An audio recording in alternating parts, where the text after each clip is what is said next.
Welcome to the Leo. నిన్న రాష్ట్ర చరిత్రలోనే ఒక మహత్తర ఘట్టానికైతే తెరతీయడం జరిగింది. విశాఖ శివార్లలోని పోలిపల్లి నిన్న యువగళం నవశకం సభతో పొలికేక పెట్టింది. లక్షలాదిగా ప్రజలందరూ కూడా ఈ నవశకం సభకు తరలి రావటం, విశాఖ చుట్టుపక్కల ఎటు చూసినా కానీ రహదారులన్నీ కూడా పోలిపల్లి వైపు పరుగులు తీయటం, నిన్న మొత్తం మహానాడును మించి అన్నట్టుగా నిన్న నవశకం సభ అయితే జరగడం జరిగింది. దీనికి చంద్రబాబు గారు, నారా లోకేష్తో పాటు పవన్ కళ్యాణ్ కూడా రావటం, అదే సందర్భంలో బాలకృష్ణ, ఈ నలుగురు కలయికతో జరిగిన ఈ సభ ఆద్యాంతం కూడా ఉర్రు తొలగించింది. జగన్మోహన్ రెడ్డి అరాచక పాలన పట్ల ప్రజలు ఏ స్థాయిలో విసుగు చెందారో, రాబోయే ప్రజాప్రభుత్వంలో ఏం చేయబోతున్నామనేది ఈ నేతలంతా కూడా చాలా స్పష్టంగా వివరించడం జరిగింది. ముఖ్యంగా చంద్రబాబు గారు ఆ అరెస్టు తర్వాత తొలిసారిగా బహిరంగ సభలో పాల్గొన్నారని మనం చెప్పొచ్చు. అలాగే పవన్ కళ్యాణ్, చంద్రబాబు గారు కూడా ఒకే వేదికను పాలుపంచుకోవడం దాదాపు 10 ఏళ్ల తర్వాత ఇదే మొదటిసారి. 2014లో తెలుగుదేశం పార్టీకి మద్దతు ఇచ్చిన సమయంలో పవన్ కళ్యాణ్ వేదికను పంచుకున్నాడు. సో ఆ తరువాత మళ్ళీ వేదికను పంచుకోవడం అంటే మళ్ళీ ఇదే మొదటిసారిగా చెప్పుకోవచ్చు. ఇక నారా లోకేష్ మొత్తం ఈ సెంటర్ ఆఫ్ అట్రాక్షన్గా మారింది. మొత్తంగా నారా లోకేష్ ఈ సభ మొత్తం కూడా నారా లోకేష్ నామస్మరణతో మారుమోగింది. అంటే నారా లోకేష్ సాధించుకున్న అభిమానం అది. దాదాపు 226 రోజుల పాటు 97 నియోజకవర్గాల్లో 3132 కిలోమీటర్ల పాటు ప్రయాణించిన నారా లోకేష్ కోట్లాది మంది ప్రజల అభిమానాన్ని చురగొన్నాడు. నిన్న నారా లోకేష్ సభకు దాదాపు 7 లక్షల మందికి పైగా తరలి వచ్చారని ఒక అంచనా ఉంది. అంటే నారా లోకేష్ సంపాదించుకున్న ప్రజాభిమానం ఎలా ఉందో చూడండి. ఖచ్చితంగా నారా లోకేష్ జీవితంలో ఇదొక మైలురాయిగా మిగిలిపోతుందనటంలో ఎటువంటి సందేహం లేదు. నేను ఒకసారి చూడొచ్చు అసలు సభకు, అది అంటే మనం గతంలో ఎప్పుడో చూసాం అలా రావటం జనాన్ని. మహానాడుని తలదన్నేలా వచ్చారు. 2 మహానాడులు కలిపితే ఎంత ఉంటుందో నిన్న నవశకం సభే ఆ స్థాయిలో జరిగింది. ఒకసారి చూడండి, ఈ ఫోటోలో ఎటువంటి గ్రాఫిక్స్లు లేవు, ఎడిట్లు లేవు, పైనుంచి తీసిన ఒక ఫోటో. ఎక్కడైనా సరే ఇసుకేస్తే రాలనంతగా జనం అసలు ఊహించలే. మనకి కనపడేది ఒక పక్కే, ఇంకా ఈ సైడు చాలా ఉంది. మనకు కనపడేది ఫ్రంట్ ఫేస్ మాత్రమే చూసాం. సో ఇక్కడ వరకు కూడా జనం ఉన్నారు. పూర్తిగా చూడండి ఒకసారి. అంటే నిన్న ఇసుకేస్తే రాలనంతగా జనం వచ్చారు. జన సునామీ అనే పదం బహుశా చిన్నదైపోతుందేమో దీనికి. జగన్మోహన్ రెడ్డి పుట్టినరోజు ఈరోజు మనకు తెలుసు, డిసెంబర్ 21 జగన్మోహన్ రెడ్డి పుట్టినరోజు. జగన్మోహన్ రెడ్డి పుట్టినరోజుకి నారా లోకేష్ అయితే అతిపెద్ద గిఫ్ట్ ఇచ్చాడని చెప్పుకోవచ్చు. నిన్న సభ గ్రాండ్ సక్సెస్ కావటం, అది కూడా జగన్మోహన్ రెడ్డి పుట్టినరోజుకు ఒకరోజు ముందు గ్రాండ్ సక్సెస్ కావడం ఖచ్చితంగా జగన్మోహన్ రెడ్డికి అది గిఫ్ట్గానే భావించాలి. అది మంచా చెడు అనేది పక్కన పెడితే, నారా లోకేష్ తనదైన స్టైలులో నవశకం సభను గ్రాండ్ సక్సెస్ చేసి జగన్మోహన్ రెడ్డికి అయితే ఆ భారీ గిఫ్ట్ అయితే తన పుట్టినరోజుకి ఇచ్చాడని చెప్పి తెలుగుదేశం పార్టీ శ్రేణులు కూడా ఇప్పటికే మాట్లాడుకోవడం జరుగుతుంది. బహుశా జగన్మోహన్ రెడ్డి ఆ ముఖ్యమంత్రి హోదాలో చివరి పుట్టినరోజు కావచ్చు. అలాగే భవిష్యత్తులో మాజీ ముఖ్యమంత్రి హోదాలో పుట్టినరోజు జరుపుకుంటాడు తప్ప ఇక ముఖ్యమంత్రి హోదాలో పుట్టినరోజు జరుపుకునే అవకాశమే జగన్మోహన్ రెడ్డికి లేదు. కాబట్టే ముఖ్యమంత్రి హోదాలో ఉన్న జగన్మోహన్ రెడ్డికి నారా లోకేష్ ఇచ్చిన నిన్న అతిపెద్ద గిఫ్టే ఈ జన సునామీ. పోలిపల్లె మొత్తం కూడా పొలికేక పెట్టింది. జన సునామీ అన్నా, జన సముద్రం అన్నా ఆ పదాలు కూడా చిన్నపోయేంతలా నిన్న సభ గ్రాండ్ సక్సెస్ అయింది. ఇప్పటి వరకు ఈ సభ సక్సెస్ అవడానికి ప్రధాన కారణం జగన్మోహన్ రెడ్డి అరాచక పాలన. ఈ 4.5 ఏళ్ల పాటు జగన్మోహన్ రెడ్డి అరాచక పాలనలో విసుగు చెందిన ప్రజలు జగన్ విముక్త ఆంధ్రప్రదేశ్ను కోరుకుంటూ నిన్న నవశకం సభకైతే బ్రహ్మరథం పట్టడం జరిగింది. బహుశా తెలుగుదేశం పార్టీ శ్రేణులు కూడా ఊహించుండరు ఆ స్థాయిలో నిన్న సభ గ్రాండ్ సక్సెస్ అయింది. ఇక పవన్ కళ్యాణ్ కూడా మాట్లాడుతూ గతంలో జగన్మోహన్ రెడ్డి చేసినట్లు ఓదార్పు యాత్ర చేసినట్టో లేదా ముద్దుల యాత్ర చేసినట్టో నారా లోకేష్ చేసిన యాత్ర పదవి కోసం చేసిన యాత్ర కాదు, ప్రజల కన్నీళ్లు తొడవడానికి, వారి కష్టాలు తెలుసుకోవడానికి నారా లోకేష్ చేసిన యాత్ర. ఖచ్చితంగా నారా లోకేష్ పాదయాత్ర చూస్తే నాకు అసూయ పుట్టింది. ఆ స్థాయిలో నారా లోకేష్ పాదయాత్ర చేశాడు. ఖచ్చితంగా నేను మనస్ఫూర్తిగా నారా లోకేష్ని నేను అభినందిస్తున్నానని చెప్పి నిన్న పవన్ కళ్యాణ్ కూడా చెప్పడం. నిన్న పవన్ కళ్యాణ్ రాకతో ఆ టీడీపీ ఆ జన ప్రవాహానికి జనసేన ప్రవాహం కూడా తోడయ్యి చివరికి అది ఒక జన సముద్రంలాగా అయితే మారటం జరిగింది. మనకు తెలుసు నారా లోకేష్ పాదయాత్ర ప్రతి పాదయాత్రలో ప్రతి 100 కిలోమీటర్లకు కూడా ఒక హామీ ఇస్తూ వచ్చాడు. నారా లోకేష్ నిన్న మాట్లాడింది కూడా అదే. తన హామీలతో పాటు పాదయాత్రలో తన హృదయాన్ని కలిసివేసిన అనేక అంశాలను నిన్న నారా లోకేష్ పంచుకోవడం జరిగింది. ఎందుకంటే కొన్ని ఘటనలు సాధారణంగా ఎవరైనా సరే మన బస్సులో వెళ్ళేటప్పుడైనా ఒక వ్యక్తి తన బాధని చెప్తే మన మనసు ఒకసారిగా కరిగిపోయి ఒక రకమైన భావోద్వేగానికి లోనవుతాం. సో అలాంటి ఘటనలు నారా లోకేష్ పాదయాత్రలో కోకొల్లలుగా ఉన్నాయి. సో ఆ ఘటనలన్నింటినీ కూడా నిన్న నారా లోకేష్ ఒకసారి గుర్తు చేసుకున్నాడు. అంటే తన మనసుని ఏ స్థాయిలో కదిలించాయో చూడండి. దాదాపుగా 226 రోజుల పాటు పాదయాత్ర చేసి తన మనసును కదిలించిన ఘటనలన్నింటినీ కూడా నిన్న నారా లోకేష్ గుర్తు చేసుకున్నాడు. కోట్లాది మంది ప్రజలకు చేరువై వాళ్ళ కష్టాలు తెలుసుకున్నాడు. సో ఉమ్మడి మేనిఫెస్టో నిన్న చెప్పడం కూడా చాలా స్పష్టంగా చెప్పారు. ప్రజలకు ఉపయోగపడే విధంగా, ప్రజలు అభివృద్ధి చెందే విధంగా ఉమ్మడి మేనిఫెస్టోని అయితే ప్రకటిస్తామని చెప్పి నిన్న పవన్ కళ్యాణ్ చెప్పడం జరిగింది. అదేవిధంగా చంద్రబాబు గారు కూడా చెప్పడం జరిగింది. ఇక చంద్రబాబు గారు తొలిసారిగా తన అరెస్టు తర్వాత తొలిసారిగా బహిరంగ వేదిక మీద మాట్లాడారని చెప్పుకోవచ్చు.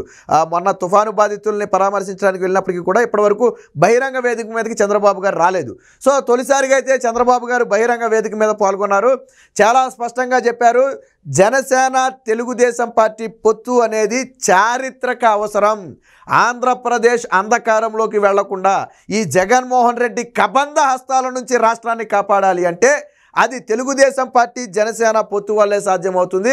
జనసేన కూడా ఆ మనస్ఫూర్తిగా, పవన్ కళ్యాణ్ కూడా ఈ పొత్తుని మనస్ఫూర్తిగా ఆహ్వానించాడని చెప్పాడు. నిన్న చెప్పడం జరిగింది నారా లోకేష్. ఈ పొత్తు అనేది ఏదో ఏళ్ల తరబడి చర్చలు చేసింది కాదు. ఎప్పుడైతే చంద్రబాబు గారిని ములాఖాతులో పవన్ కళ్యాణ్ కలిశాడో, ఆయన జైల్లో ఉన్నాడో, ఆ బాధను చూసి వెంటనే పొత్తు ప్రకటించాలని నిర్ణయించుకుని అప్పటికప్పుడు అదే రాజమండ్రి సెంట్రల్ జైలు వద్ద పొత్తుని అనౌన్స్ చేశారు. అంటే కేవలం 5-10 నిమిషాల వ్యవధిలోనే ఏం జరుగుతుందని ఆవలింపు చేసుకుని పవన్ కళ్యాణ్ పొత్తు ప్రకటించడం, ఆ తర్వాత పొత్తు సిద్ధాంతానికి తెలుగుదేశం పార్టీ కట్టుబడి ఉండటం, ఇవన్నీ కూడా చరిత్రలో ఖచ్చితంగా మిగిలిపోయాయి. ఏది ఏమైనప్పటికీ నిన్న నవశకం సభ అనేది ఉర్రూతులోకించింది. జగన్మోహన్ రెడ్డి బహుశా ఆ రాత్రి జగన్మోహన్ రెడ్డికి నిద్ర పట్టు ఉండదు. ఎందుకంటే నేను ఆల్రెడీ చెప్పా, నారా లోకేష్ ఇచ్చిన అతిపెద్ద గిఫ్ట్ ఏదైనా ఉందంటే ఈరోజు నవగళం సభకు దాదాపు 7 లక్షల మంది వచ్చి విజయవంతం చేయటం, అది వైసీపీ గుండెల్లో రైళ్లు పరిగెత్తించడం, ఇదే జగన్మోహన్ రెడ్డికి నారా లోకేష్ ఇచ్చిన అతిపెద్ద గిఫ్ట్. బహుశా రాత్రి నిద్రపోయి ఉండడు. ఎందుకంటే ఆ సభను ఒకసారి వెనకమాల జనసంద్రాన్ని ఒకసారి చూడండి, మళ్ళొకసారి చూడండి మీరు. అది ఎవరి సభ? అది నారా లోకేష్ పెట్టిన సభ. నారా లోకేష్ అనే ఒక వ్యక్తిని ఎన్ని అవహేళనలు ఎదుర్కొన్నాడు, ఎన్ని ట్రోల్స్ ఎదుర్కొన్నాడు, ఎన్ని అవమానాలు ఎదుర్కొన్నాడు. మరి ఈరోజు నారా లోకేష్ ఒక పిలిపిస్తే ఎంతమంది వచ్చారు? ఈరోజు కేవలం నారా లోకేష్ నామస్మరణతో నిన్న సభ మొత్తం కూడా దద్దరిల్లింది అంటే దట్ ఈజ్ నారా లోకేష్. అది నారా లోకేష్ సంపాదించుకున్న అభిమానం, తనను తాను మార్చుకున్న తర్వాత నారా లోకేష్ సంపాదించుకున్న ప్రజాభిమానం. నిజంగా నారా లోకేష్ నిజమైన రాజకీయ నాయకుడిగా పరిపక్వత చెందాడు, రాజకీయ నాయకుడిగా ప్రజలు యాక్సెప్ట్ చేస్తున్నారు అనడానికి నిన్న పోలిపల్లిలో జరిగిన సభే ఒక ఉదాహరణ. లక్షలాదిగా దాదాపు 7-8 లక్షల మంది ఒక సభకు తరలి రావడం అనేది ఆషామాషి విషయం కాదు. బహుశా 2019 తర్వాత ఈ స్థాయిలో ఇంత భారీ సభ అయితే ఇప్పటివరకు జరగల. గతంలో మహానాడు జరిగినప్పటికీ కూడా ఈ స్థాయి భారీ సభ అయితే ఎక్కడా జరగలేదు. ఇది జగన్మోహన్ రెడ్డి అరాచకాల మీదకైతే నిదర్శనంగా చెప్పుకోవచ్చు. ఇక నిన్న కొన్ని ఫోటోలు కూడా ఉన్నాయి, చూద్దాం ఒకసారి. ఇక సభా ప్రాంగణం వద్ద ఏర్పాటు చేసిన ఈ 3 కట్అవుట్లు అయితే ప్రత్యేక ఆకర్షణగా నిలిచాయి. ఇటు పవన్ కళ్యాణ్తో పాటు ఒక పక్క లోకేష్, మరో పక్క బాలకృష్ణ కటౌట్లతో అయితే ఆ సభా ప్రాంగణం వద్ద భారీ కటౌట్ని ఏర్పాటు చేశారు. ఇవైతే అభిమానులు అయితే బాగా ఆనందపరిచాయి. ఇక ఇదే సమయంలో పవన్ కళ్యాణ్, నారా లోకేష్ మాట్లాడుతున్న చిత్రాన్ని కూడా మనం ఇక్కడ చూడొచ్చు. వేదిక మీద ఉన్న సమయంలోనే వారిద్దరూ కూడా మాట్లాడుకోవడం జరిగింది. ఇక పవన్ కళ్యాణ్, చంద్రబాబు, పవన్ కళ్యాణ్కి ఒక పక్క చంద్రబాబు ఉంటే మరో పక్క నారా లోకేష్ అయితే కూర్చోవడం జరిగింది. సో పవన్ కళ్యాణ్, చంద్రబాబు మాట్లాడుకున్నదా ఇది కూడా మనం ఇక్కడ చూడొచ్చు. ఇక సభ ఆశాంతం కూడా ఒకసారి చూడండి. నిన్న సమరశంఖం, ఉత్తరాంధ్ర గడ్డపై టీడీపీ జనసేన గర్జన, దద్దరిల్లిన యువగళం ముగింపు సభ. సో ఈ ఇరు పార్టీలు కలిసి నిన్న ఏదైతే ఒక సభను ఏర్పాటు చేశాయో ఆంధ్రప్రదేశ్లో ఒక రకమైన రీసౌండ్ను తెప్పించాయి అనడంలో ఎటువంటి సందేహం లేదు. జగన్మోహన్ రెడ్డికి రాత్రి నిద్రపట్టు ఉండదు అన్నాము అంటేనే దాని ఎఫెక్ట్ ఏ స్థాయిలో ఉందో మనం అర్థం చేసుకోవచ్చు. జన సునామీనైతే నిన్న తలపించింది. ఇక యుద్ధం మొదలైందని చెప్పి నారా లోకేష్ చెప్పడం జరిగింది. మార్చాల్సింది ఎమ్మెల్యేలను కాదు, జగన్ రెడ్డిని.